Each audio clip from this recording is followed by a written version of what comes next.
भाजपा ने हमेशा महिलाओं को हर क्षेत्र में अग्रणी पंक्ति में रखने का काम किया है और उन्हें हरियाणा में 33% आरक्षण देने का भी प्रावधान किया, जो नारी शक्ति के लिए बड़ी सम्मान और गौरव की बात है। उस नाते से महिलाओं को भी इन विधानसभा चुनाव में चुनाव लड़ने का मौका जरूर देना चाहिए। अगर पार्टी ने मुझे कोसली विधानसभा से चुनाव लड़ने का मौका दिया तो मैं आजीवन पार्टियों की नीतियों पर चलते हुए कोसली की जनता की सेवा और इलाके के विकास के लिए प्रतिबद्ध रहूंगी। ये कहना है भाजपा महिला मोर्चा की पूर्व प्रदेश उपाध्यक्ष सरोज यादव का, जिन्होंने कोसली विधानसभा से चुनाव लड़ने की दावेदारी पेश की है। कोसली विधानसभा से भाजपा की संभावित प्रत्याशी सरोज यादव ने कहा कि वे हमेशा पार्टी की जनहितैषी नीतियों को जन जन तक पहुंचाती रही हैं और युवाओं के लिए रोजगार के क्षेत्र में काम करती रही हैं। समस्या चाहे चिकित्सा के क्षेत्र से जुड़ी हो या शिक्षा के क्षेत्र से, लोगों के बीच रहकर उनके समाधान का भी प्रयास करती रही हैं। कोसली एक सैनिक बाहुल्य क्षेत्र है और यहाँ के पूर्व सैनिक, युवा और महिलाएं सभी का इन्हें साथ मिला है और ये इलाके की हर समस्या से वाकिफ हैं और इन्हें उम्मीद है कि यदि इन्हें पार्टी ने टिकट दिया तो निश्चित रूप से यह और इनकी अंत्योदय के पद पर चलने वाली भाजपा पार्टी निरंतर विकास की ओर अग्रसर होती रहेगी। उन्होंने कहा कि अब लोगों का विश्वास भाजपा की जनहितैषी नीतियों में बढ़ रहा है और यही विश्वास भाजपा को भी मजबूत करने का काम करेगा, जिससे कोई संदेह नहीं। बिजली, पानी, रोजगार, शिक्षा और चिकित्सा इनके मुख्य मुद्दे हैं, जिन्हें आधार बनाकर ये जनता के बीच जाएंगी, चुनाव लड़ेंगी और जीतेंगी। रिपोर्ट चैन सिंह। पार्टी का है तो ऐसे में पार्टी नए उम्मीदवार में कैसे लाओगी? देखिए, वो तो देखो जी, पार्टी को सोचना है कि उनको किसको आगे लेके आना। मेरी तो सिर्फ एक ही बात है कि महिलाओं को आज तक अवसर नहीं मिला इस क्षेत्र से, तो इस बार जो है महिलाओं को यहाँ से अवसर मिलना चाहिए। धन्यवाद। तो आपका पूरा परिचय जानना चाहिए। मैं सरोज यादव हूँ जी, पूर्व प्रदेश उपाध्यक्ष महिला मोर्चा भाजपा से। सरोज जी, अभी लोकसभा के चुनाव अभी खत्म हुए और अब विधानसभा चुनाव का बिगुल बस गए, आप भी चुनाव मैदान में जाने की तैयारी कर रहे हैं।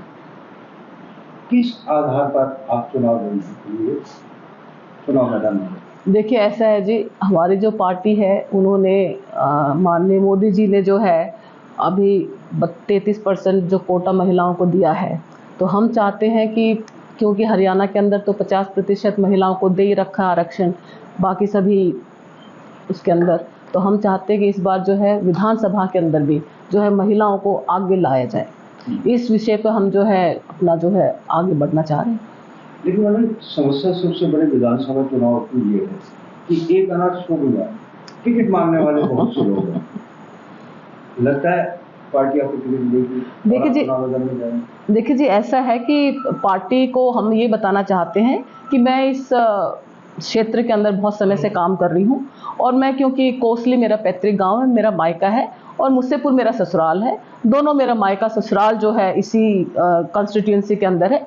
दूसरी बात यह है कि मैं एक सैनिक परिवार से हूँ और ये एक सैनिक बाहुल्य क्षेत्र है, तो मुझे पूरी उम्मीद है कि पार्टी इन चीज़ों की तरफ ज़रूर ध्यान देगी और मैंने पार्टी की रीति नीति जो है जन जन तक पहुँचाई है। और आप सब जानते हैं कि हमारी पार्टी की तो नीति यही है कि अंत्योदय तक, मतलब जो अंत में, जो पंक्ति के अंत में जो व्यक्ति खड़ा हुआ है उस तक हमारी जो है सहायता पहुंचनी चाहिए। तो हमने ये नीतियां जो है जन जन तक पहुंचाई है। और दूसरी बात ये है, मैं महिलाओं के बीच में काफ़ी समय से समाज सेवा भी कर रही हूँ। समय समय पर मैंने यहाँ पे कैंप्स भी लगाए हैं, महिलाओं की समस्याओं को उजागर भी किया है और मैंने युवाओं को भी नशे के प्रति जागरूक किया है और समय समय पर मैं उनके लिए भी कैंप्स लगवाती रहती हूँ। और मैंने जो पार्टी के जितने भी आज तक के हमारे जो केंद्र सरकार के या हमारे राज्य सरकार के जितने भी हमारी स्कीमें आई हैं, मैंने वो जो है स्कीमें हर घर तक पहुंचाने का काम किया है। मुद्दा बहुत बड़ी बात है, जब आप चुनाव मैदान में जाते हैं तो मेन मुद्दे होते हैं। आखिर आपके क्या मुद्दे रहेंगे? आप जनता के बीच में चुनाव मांगेंगे, चुनाव के लिए लड़ने के लिए जा रहे हैं, वोट मांगने के लिए जा रहे हैं, किस आधार पर आप वोट मांगेंगे, किन मुद्दों के को बेस बनाएंगे? देखिए, ऐसा है, हमारी पार्टी ने पिछले 10 सालों में बहुत सा काम किया है। जैसा कि आप सब जानते हैं, कल ही हमारा बजट भी पेश हुआ है, उसमें भी महिलाओं को, युवाओं को रोजगार के लिए बहुत से अवसर प्रदान करने का कार्य किया है। हम इन सभी मुद्दों को लेके, और दूसरी बात ये, आपने देखा होगा हमारी पार्टी ने इतनी सारी स्कीमें निकाली हैं जो कि महिलाओं के लिए बहुत सारी स्कीमें हैं। आप सबको पता ही होगा कि इतने सारे सेल्फ हेल्प ग्रुप्स जो बना रखे हैं हमारी पार्टी ने, उनसे हमारी महिलाओं को एक अलग पहचान मिली है। हमारी बहनाएं जो है आजकल अपने आप को इस तरह से मतलब मानती हैं बहनें इस बात को कि पार्टी ने हमें एक नई पहचान दी है। युवाओं को नए नए रोजगार जो है उसके अवसर प्रदान किए जा रहे हैं। देखिए पहले क्या था, केवल हमारे यहाँ पे एक फौज का ही एक जाने का एक मुद्दा रहता कि फौज के अंदर बच्चे चले जाते थे, लेकिन आजकल हमारी पार्टी ने एमएसएमई के थ्रू, कौशल रोजगार के थ्रू स्किल डेवलपमेंट का जो कार्य किया है, जिससे बच्चों को जो है अपना खुद का व्यवसाय शुरू करने में बहुत आसानी हो जाती है।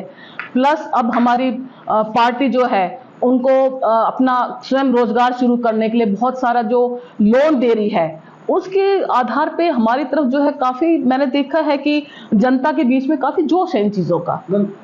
शिक्षा, चिकित्सा, ये दो बहुत बड़े मुद्दे सड़कें जिन पर रोक चलना होता है इंसान, लेकिन हम देखते हैं कि अपेक्षा का शिकार रहा हमेशा। कैसे उन चीजों पर आप काम करेंगे? देखिए ऐसा है कि चिकित्सा के क्षेत्र में तो हमारी पार्टी ने, आप देखते हैं कि हमने जो स्कीम निकाली है, जो 5 लाख तक का चिकित्सा जो है फ्री हो जाती है। और दूसरी बात ये है, उससे हमारे यहाँ पे एक जो ऐसा तबका था जिसके पास बगैर पैसों की कमी की वजह से जिनके लोग बाग जो है इलाज नहीं करवा पाते थे, उसका एक तरह से हमारी पार्टी ने बहुत बड़ा उनको ये तोहफा दिया है। लेकिन दूसरी बात एक चीज और भी है कि शिक्षा के क्षेत्र में पार्टी बड़ी कोशिश कर रही है कि जो है युवाओं को जो है नए नए अवसर प्रदान किए जाए। चारों तरफ आपने देखा होगा हमारे यहाँ पे जो है अलग अलग तरह के एम्स भी खुल गया है यहाँ पे, और यहाँ पे बहुत से ऐसे संस्थान जो खुल रहे हैं जिसकी वजह से युवाओं को जो है आगे बढ़ने का अवसर प्रदान हो रहा है।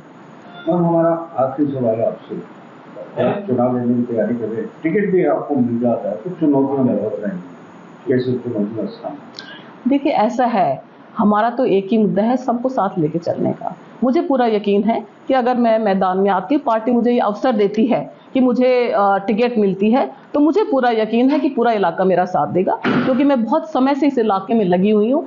एक आपको पता ही है, मेरे पिताजी कर्नल विजय सिंह जी कोसली से थे और उन्होंने इलाके के लिए, क्षेत्र के लिए सामाजिक रूप में बहुत कार्य किए हैं। और इस तरह से मुझे ये लगता है कि भाई मेरे पिताजी ने भी जो कार्य किए हैं और मैंने भी जो आज तक के कार्य किए हैं, उसके आधार पर मुझे पूरा यकीन है कि जनता मेरा पूरा साथ देगी। और क्योंकि मैं एक सैनिक परिवार से हूँ और मुझे भूतपूर्व सैनिक जो है वो मेरे साथ है, और महिलाएं और बच्चे, युवा, सभी वर्ग मेरे साथ है, और मुझे पूरा यकीन है कि मैं जो है आराम से यहाँ से आगे बढ़ पाऊँ।